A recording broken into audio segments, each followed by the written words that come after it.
Water, water everywhere and not a drop to drink. That's not accurate. What I mean is, I don't have a cup of tea today. Which is, shock, shock, horror, horror, shock, shock, horror.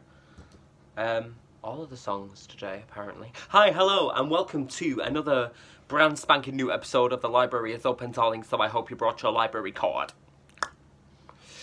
Welcome. So, it's horrible weather outside, but, you know, I was born and raised in England, so that's how it be. We're still sort of feeling the after effects of various storms. I think it's sort of lingering in the air like an ambipure or something. I've got my crazy jumper on again, so you know I mean business. It's quite dark as well, so I apologise if the lighting is a bit dodgy, but I'm doing my best here, you know, I'm a woman alone. Just clean my glasses.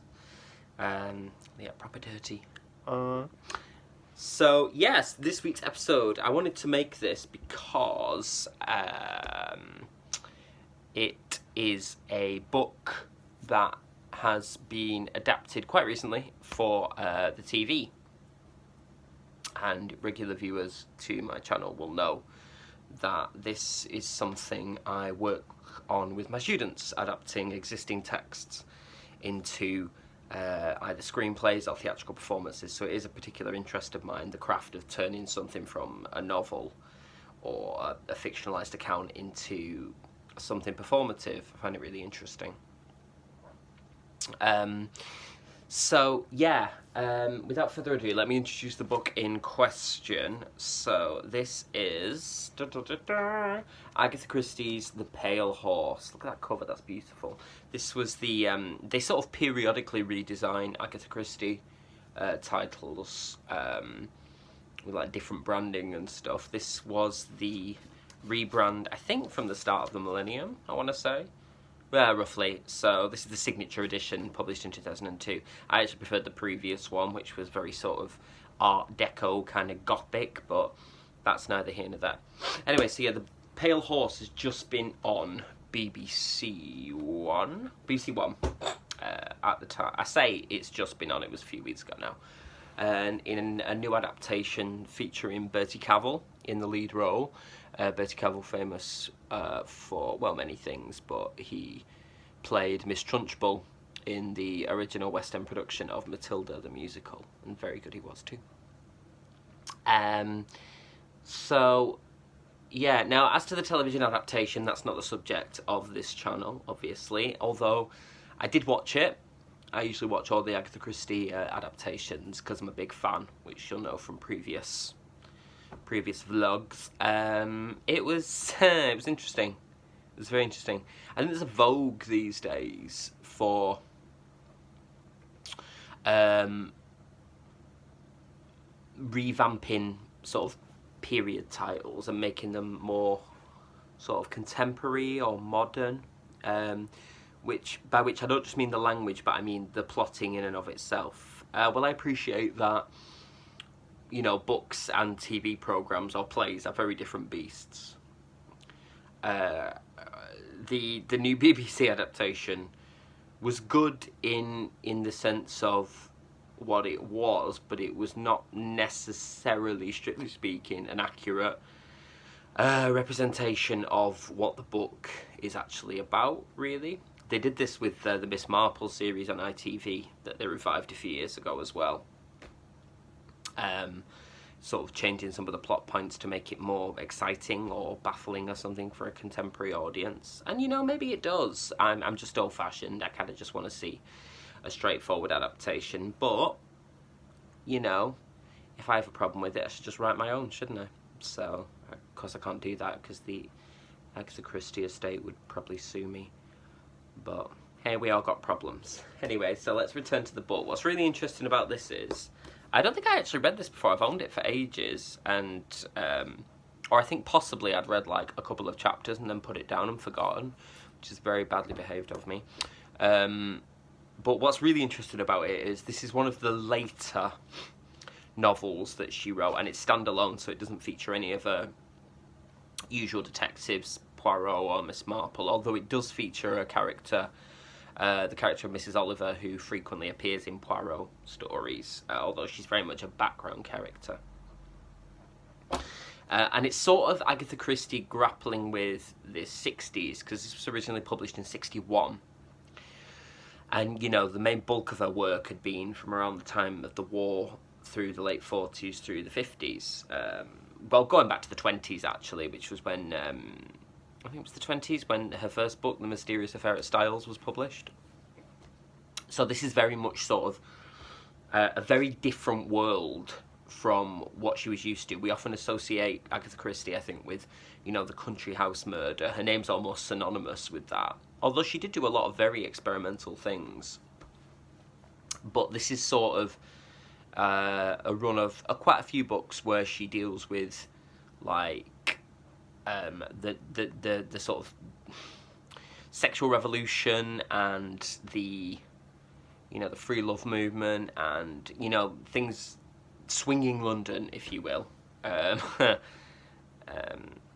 So, yeah, that's interesting in itself. We get that sort of from the first page, because the first chapter kicks off in an espresso bar in Chelsea. And there's numerous sort of allusions throughout the text to, in particular, women's fashions and, you know, sort of the relaxing of relationship rules and things like that. Another really interesting part of this is one of the Agatha Christie novels where she employs ideas around the supernatural, or, you know, the occult, which is not necessarily something she's dabbled with loads. There is, as I recall, there is a short story collection called The Hound of Death, which is sort of deals with supernatural phenomena, but this is sort of like a full-length novel. So I'll just give you a brief précis of the plot, and I'll try not to give too much away, because at the end of the day it is a sort of murder mystery in the classic vein, albeit with different elements coming in. So our narrator is a guy called Mark Easterbrook, who, as I say, opens the novel in a coffee shop in Chelsea, where he sees two girls fighting over... One has accused the other of stealing her boyfriend, basically. And as a result of this scuffle, one of the girls, called Thomasina, has her hair pulled out by the roots, but it doesn't seem to hurt her. That seems inconsequential, but it won't be later on. Fast forward away from that narrative, and a Roman Catholic parish priest is called to attend a lady in a lodging house who's dying, and after he leaves, he goes to a cafe and writes down a list of names that's been given to him by the lady and hides it in his shoe. A few minutes later, he's murdered, and the police discover the list of names inside his shoe. Anyway, the two plots become intertwined when one of the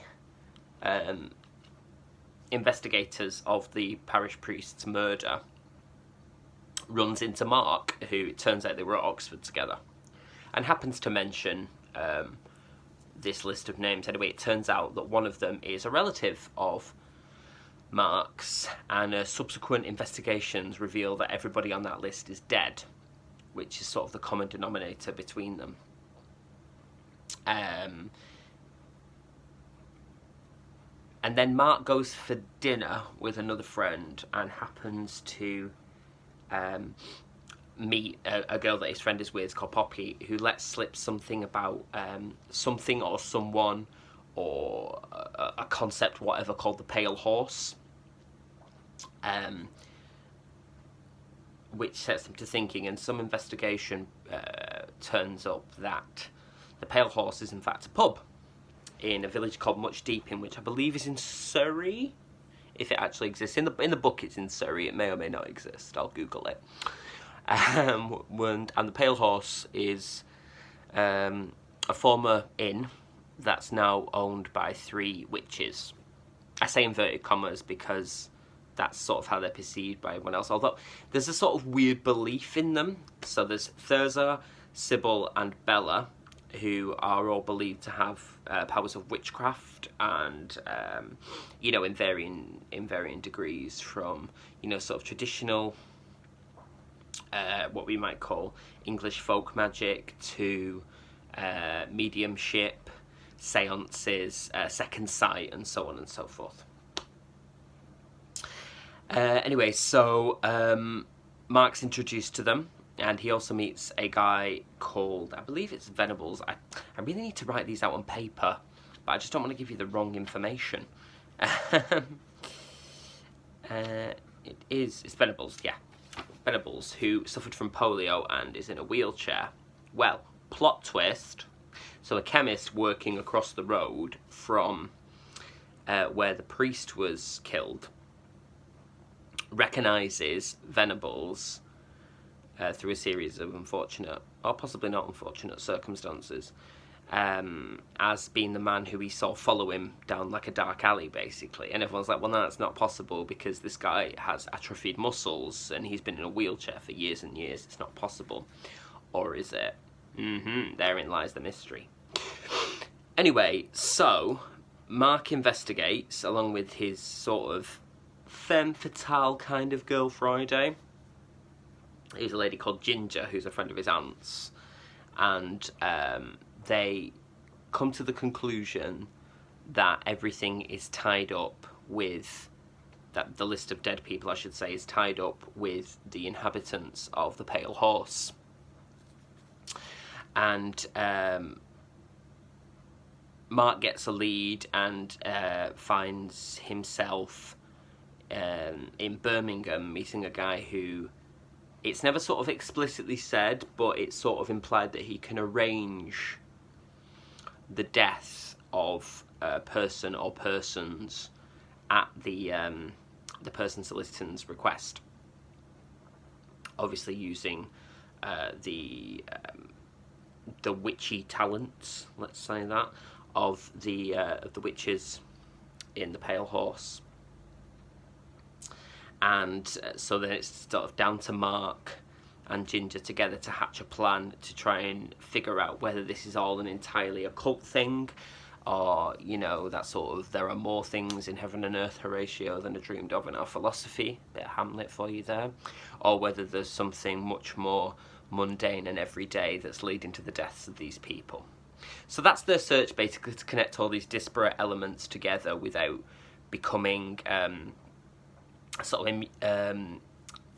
of enmeshed in the supernatural and being influenced by the idea that spirits and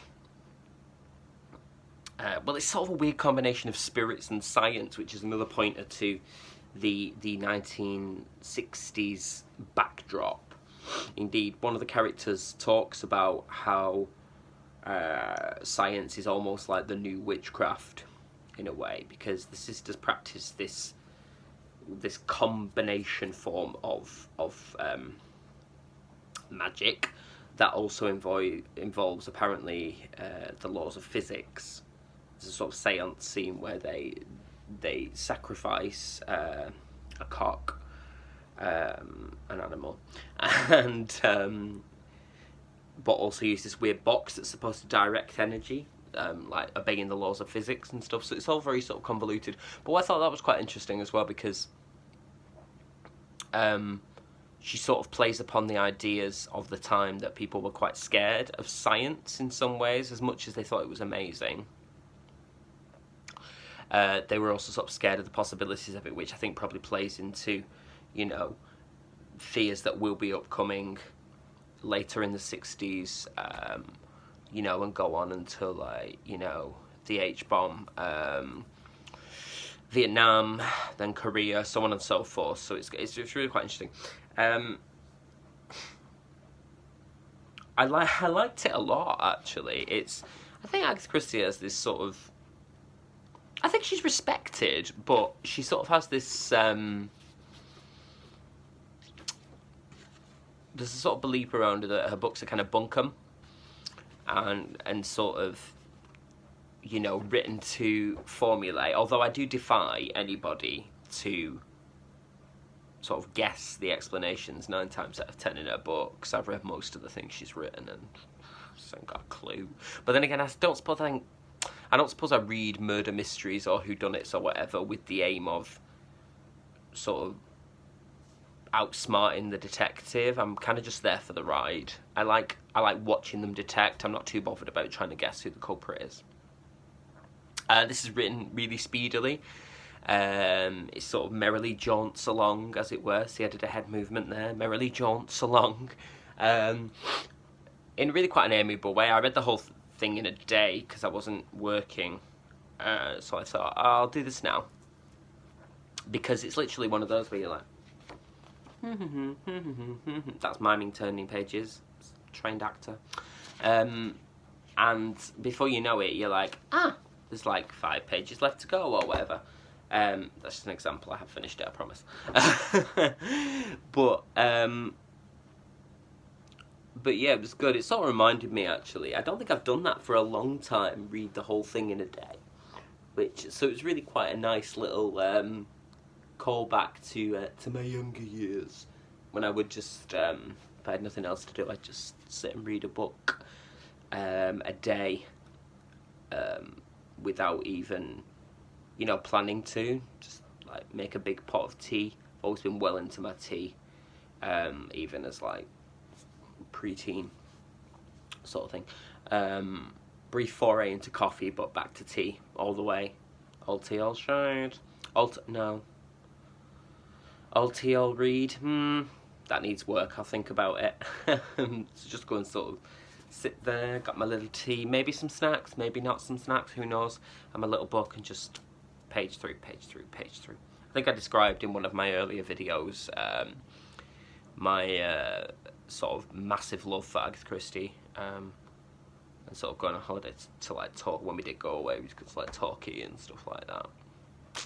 And you can go and like look around the houses that are featured in her work. You can go to places that she stayed, which is fascinating. There's a really interesting exhibit at the museum which features sort of like props from the TV adaptations, and a plotting book where, cause she'd have a book apparently where she'd just like plot out ideas of like not necessarily the schematics of the crime, but how much she was going to reveal in each chapter as the story sort of went along. So that's really interesting. I love looking at things in people's original handwriting when they were sort of working them out, in the same way that we've talked before about people scribbling notes in the margins of used books. I love that as well. It's just nice, isn't it? It's like a little hand from the past. I talk about hands a lot on this channel. I think it's because I talk with my hands so much. My dad's the same. Both just like, it's like we're voguing. We're just having a conversation about peas. But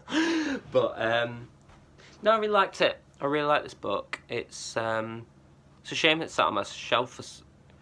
It's a shame it's sat on my shelf. There we go.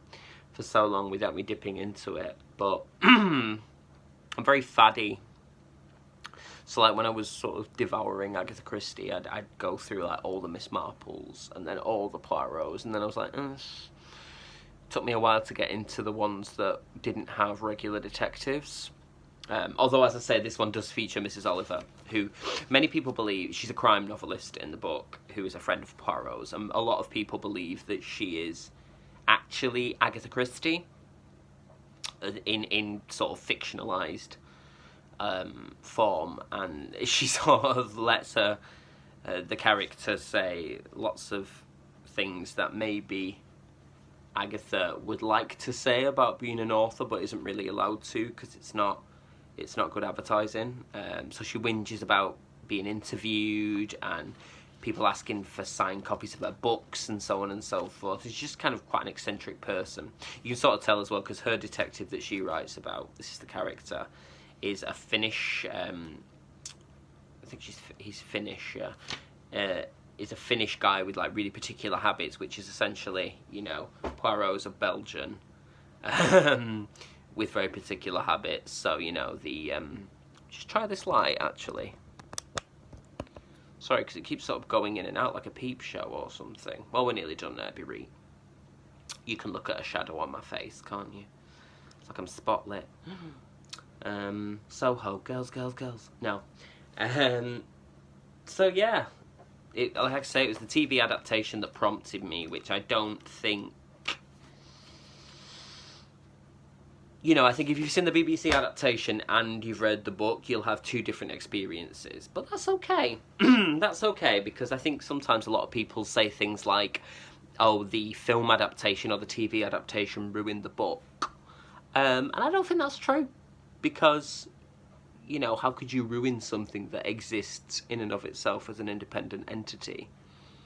You know, they can make 50 adaptations of, say, Pride and Prejudice, or, to stick with Agatha Christie, Murder on the Orient Express. Some you might like, some you might hate, but the book will always be on the shelf. So you can disregard that and go back to the book, or you can enjoy both, like I say, and have two very different experiences. Neither one the less enjoyable for it. So that's my thoughts on that. I could do Watchdog, couldn't I? I'd love to have been on that programme. If you don't know what that is, by the way, non-UK viewers, Watchdog it's like a TV show on the BBC where people used to write in with complaints against companies, and then Anne Robinson would go like this and like switch some papers around. Do that again, because I quite like it. I look like smouldering. I'd like flap some papers around and then you know, do some investigating and win them £100, things like that. So there you go. So yeah, that's it. Agatha Christie's The Pale Horse was this week's book under discussion. As per usual, check the schedule down below for upcoming titles. As I said, just trying to keep it as varied as possible. I do need to put some non-fiction in there at some point as well. I'm aware that that's lacking, but don't worry, it's all in hand. So yeah, that's it for now. Keep your library cards handy. Keep those pages a-turning. Make sure you always have a cup of tea. Gutted with myself I am for not having a cup of tea in this. I'm fuming. And until next time, the library is closed. Take care, my lovelies, and I'll see you very soon. Hi again. Sorry, editing me. Editing? What's editing? In even worse lighting. It's like the end is near, isn't it? It's like, come closer, but my sight is poor. I just wanted to mention, which I forgot to, and I had every intention of talking about the inspiration for the name of the book, The Pale Horse, because not only is it the name of the inn in the novel, but it's also from a Bible passage in Revelations 6.8, I think.